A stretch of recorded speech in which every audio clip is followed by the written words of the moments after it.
So huge, big corporates can look 3, 4, 5 years into the pipeline and, make a decision on where they want to be or what size they're going to be, especially as you mentioned, the legal sector. They've got quite a good sight into the future. But not everyone has that luxury, not everyone has that luxury of time or scale. And what we have seen is that middle market has been impacted by there. But what people are doing is buying themselves more time. And we've seen companies take short lease extensions, renegotiate deals with current landlords just so they can ride out this wave of uncertainty that the pandemic has brought. And now I think you'll see this come through the later half of this year, then into 2022. This will come into a more active form of demand, and then we'll see obviously the knock-on effect of take-up increasing as well. I think there's been quite a lot of comparison with sort of post-GFC.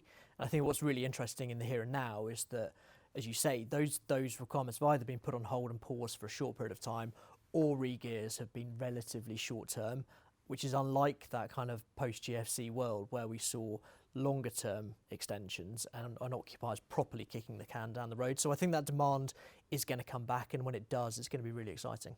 Yeah, and also I think tenants haven't got the choice perhaps they had after the GFC as well. The London supply for Grade A office is chronically low. In the West End, it's a historical low, and in the city, it's low also.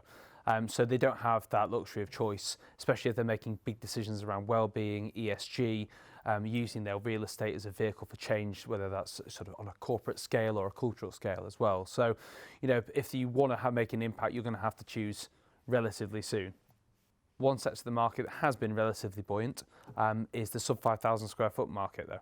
Especially over here in the West End, we've seen the fitted space, that's speed to entry, speed to operational, being really important. Yeah, I mean, I think from my perspective, looking at it from a city perspective, as you say, business has been really focused on the bottom line. I think they've been focused on CapEx and cash flow. I also think they've been really focused on resource, and spending money on delivering a fit out is something that just hasn't been on the agenda. So that kind of the pre-build market and the acceleration of that part of the market that we've seen really over the last couple of years has only come right sort of front and centre now with those smaller occupiers. They're wanting to, as I said, it's about partnering, but it's also about finding a solution that's really simple to get themselves into. And actually that's another part of the market that's remained fairly resilient right the way through the pandemic. But it's the positive friction that the co-working industry has brought into the landlord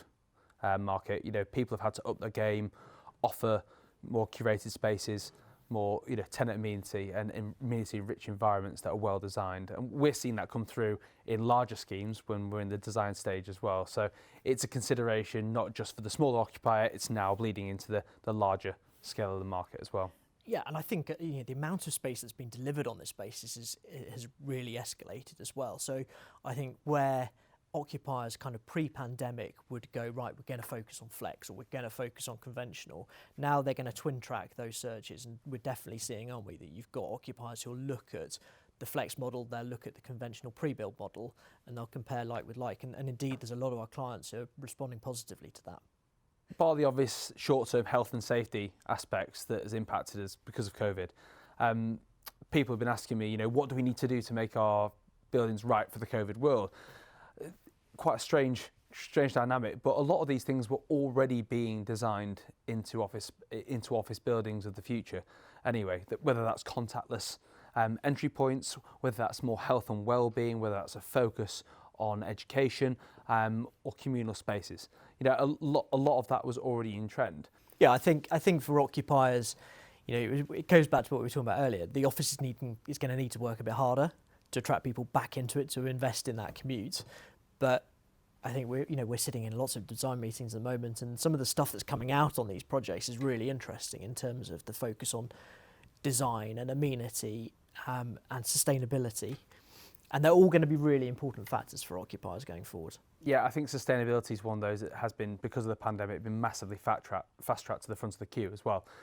Whereas it was always on our brochures, it was BREEAM rated, and that kind of thing. With all that, it's now become front and centre of a marketing campaign. It's not something that's just a tick box exercise anymore.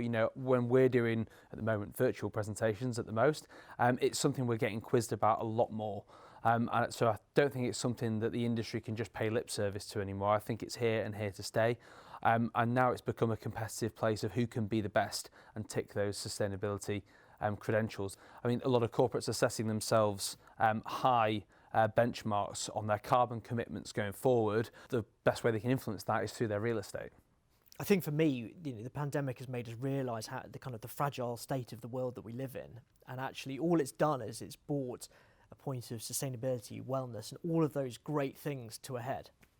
So our chat so far today has been relatively buoyant and positive, but there is a couple of points for concern.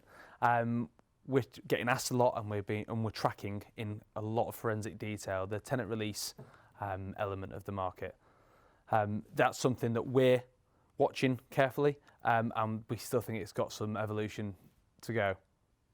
Yeah, and I think understandably clients are asking us lots of questions about this. I mean, the reality is, in terms of the space that we've been tracking that's come to market from occupiers since the pandemic started, it's about 3.2 million square feet, probably slightly weighted towards the city. Yeah, that's a big figure, but actually, when you start to drill down into some of that detail in terms of quality of space, length of lease that space can be offered, the figures aren't quite as alarming. I think it's about 1.5 million square foot of that is actually in a decent quality building and can be offered on at least more than 5 years. So yes, there is a concern that, of course, that part of the market could affect pricing, and I think potentially in the short term it will, but actually long term, that decent quality space is going to be eroded. It'll be eroded quickly. Our view is it's not as much of a concern as perhaps we first anticipated. Yeah, you only have to apply a couple of filters to make the headlines seem less scary. If you take buildings that are towards the end of their viable life and really need reinvestment, and that is a big chunk of some of the space, large corporates often won't consider things with 18 months, 2 years left on the lease. It just won't work for their strategy. So you can quickly, as you said, erode and get down to the nitty gritty and the stuff that is competing with new grade A stock, which is going to come into the market.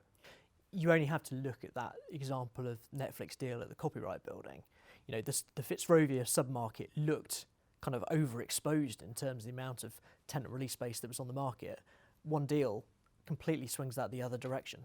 Yeah, we can paint a rosy picture on that. However, it is still there. It is still an option for occupiers out there at the moment. But it is going to create some short, medium-term downward pressure on rents. And despite the lack of market evidence at the moment, we think we will see that going through the course of this year as the market reopens.